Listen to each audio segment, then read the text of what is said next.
ആഘോഷങ്ങൾ അവസാനിച്ചാലും VM super വാല്യുവിൽ ഓഫറുകൾ അവസാനിക്കുന്നില്ല. ഒരു വീട്ടിലേക്ക് വേണ്ട എല്ലാ സാധനങ്ങളും ഒരു കുടക്കീഴിൽ. VM super value and Digi World, Chelakkara, Mullurkara, Vazhakkode.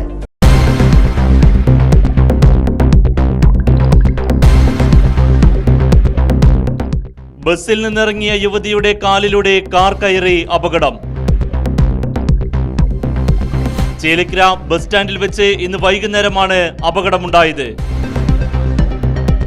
പരിക്കേറ്റ യുവതിയെ ചേലക്കര സ്വകാര്യ ആശുപത്രിയിൽ പ്രവേശിപ്പിച്ചു. ചേലക്കര ബസ് സ്റ്റാൻഡിലൂടെ പ്രൈവറ്റ് വാഹനങ്ങൾ കടന്നു പോകുന്നതും സ്റ്റാൻഡിൽ നിർത്തിയിടുന്നതും സ്ഥിരം സംഭവമാണെന്നും ഇത് പലപ്പോഴും അപകടങ്ങൾക്ക് വഴിയൊരുക്കുന്നുണ്ടെന്നും വ്യാപാരികൾ പരാതിപ്പെട്ടു. ഈ ബസ് സ്റ്റാൻഡിൽ നിരന്തരം ആയിരക്കണക്കിന് ആളുകൾ ബസ്സിൽ നിന്ന് ഇറങ്ങാനും കയറാനും വരുന്ന സ്ഥലത്ത് കൂടെ കണ്ടമാനം പ്രൈവറ്റ് വണ്ടികൾ ബസ് ഒഴിച്ചുള്ള കാറ്, ബൈക്ക്, ജീപ്പുകൾ നിരന്തരം ഓടിക്കൊണ്ടിരിക്കുകയാണ്. ഇതുപോലെ മറ്റു റോഡ് പോലെയാണ് ഈ ബസ് സ്റ്റാൻഡിൻ്റെ ഉള്ളിൽ. കണ്ടമാനം ഇതിനു മുമ്പും പല പ്രാവശ്യവും പല അപകടങ്ങളും ഈ കുട്ടികൾ സ്കൂൾ വിട്ട സമയത്തും മറ്റും ഒരുപാട് കൺമുൻപിൽ ഉണ്ടായിട്ടുണ്ട്. ഈ അപകടങ്ങൾ പല പ്രാവശ്യം ഉണ്ടായിട്ടുള്ള ഒരു കാര്യങ്ങളാണിത്. ബസ് സ്റ്റാൻഡ് ഇപ്പോൾ വന്ന് നോക്കിയാൽ തന്നെ അറിയാം. ബസ് സ്റ്റാൻഡിൻ്റെ ഉള്ളിൽ പ്രൈവറ്റ് വണ്ടികൾ വന്ന് കയറി പോകുന്നത് ഇവിടെ ഒരു 10 മിനിറ്റ് നിന്ന് നോക്കിയാൽ തന്നെ അറിയാം. ഈ വണ്ടികൾ പോകുന്ന കാര്യം പ്രത്യേകിച്ച് അറിയാൻ പറ്റുന്ന കാര്യങ്ങളാണ്. നിരന്തരം ഇപ്പോൾ പുതിയൊരു സംഭവം ഒന്നല്ല.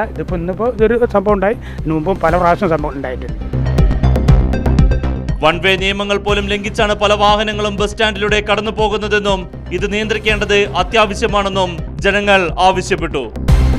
ബസ് സ്റ്റാൻഡിലെ ഈ അനധികൃത പാർക്കിങ്ങും അതുപോലെ തന്നെ സ്വകാര്യ വാഹനങ്ങൾ, ചരക്ക് വാഹനങ്ങൾ, വൺ വേ തെറ്റിച്ചുകൊണ്ടുള്ള ഈ സർവീസ് നടത്തൽ, ഇത് നിരന്തരം അധികൃതരുടെ ഭാഗത്ത് പലതവണ ശ്രദ്ധയിൽപ്പെടുത്തിയിട്ടുള്ളതാണ്. ഇപ്പോഴും ചേലക്കര ബസ് സ്റ്റാൻഡിനെ സംബന്ധിച്ചിടത്തോളം തോന്നിയ പോലെ സ്വകാര്യ വാഹനങ്ങൾ കൊണ്ടുവന്ന് നിർത്തുന്നു, തോന്നിയ പോലെ ചരക്ക് വാഹനങ്ങൾ കയറുന്നിടത്തും ഇറങ്ങുന്ന സ്ഥലത്തും വയ്ക്കുന്നു.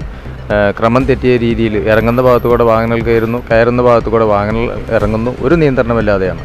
അപ്പോൾ ഈ ബസ് സ്റ്റാൻഡിനകത്ത് ഇത്രയധികം യാത്രക്കാർ സഞ്ചരിക്കുന്നൊരു വഴിയായതുകൊണ്ട് ഇത്തരത്തിലുള്ള അപകടങ്ങൾ ഇനിയും കൂടാനാണ് സാധ്യത. അപ്പോൾ എന്തായാലും പെട്ടെന്ന് തന്നെ അധികൃതരുടെ ഭാഗത്തുനിന്ന് ഈ വൺ വേ തെറ്റിച്ചിട്ടുള്ളതും സ്വകാര്യ വാഹനങ്ങളുടെ അനധികൃത പാർക്കിങ്ങും ഇടപെടലുണ്ടാകണം. അല്ലെങ്കിൽ ഇതുപോലുള്ള ഗുരുതരമായ പ്രത്യാഘാതങ്ങൾ, അപകടങ്ങൾ ഇനിയും സംഭവിക്കാൻ ചേലക്കര ബസ് സ്റ്റാൻഡിനകത്ത് സാധ്യതയുണ്ട്.